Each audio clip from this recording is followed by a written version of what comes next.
Ya salam good people, don't stop jajan-jajan, jangan berhenti. Kita lagi ada di Puri Gading nih, sono arah Bepas Nusa Dua.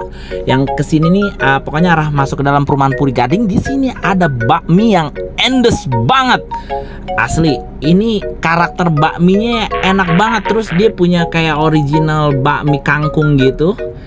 Topping-toppingnya biasa ya, ayam sama jamur, terus ada yang mix gitu. Nah, ini tadi penampakannya nih ya. Tuh, pokoknya ya standar lah bakmi. Cuman mie-nya kayak mie kecil gitu, mie keriting.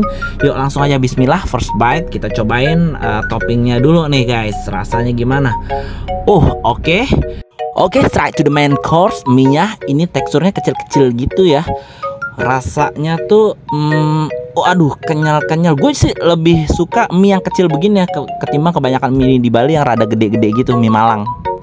Untuk topping ayam yang dipotong dadu itu mix banget sama mie-nya. Terus untuk topping pangsit kriuknya oke. Sekarang kita cobain pangsit rebusnya ya. Kita coba masukin sambal nih.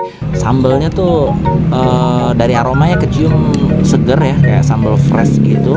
Ini beda nih. Pangsit rebusnya tuh kayak ada baksonya gitu di dalam. Ada ciri rasa yang sulit dijelaskan dengan kata-kata ya, apalagi kalau udah mix semua dalam mulut. Dan satu yang harus gue ingetin ke lu, jangan lupa lu cobain bakmi kangkungnya yang nggak bakal lu temuin di tempat lain. Ini dia penampakannya. Oke, pokoknya buat yang penasaran langsung aja meluncur ke sini. Don't stop jajan, jangan berhenti.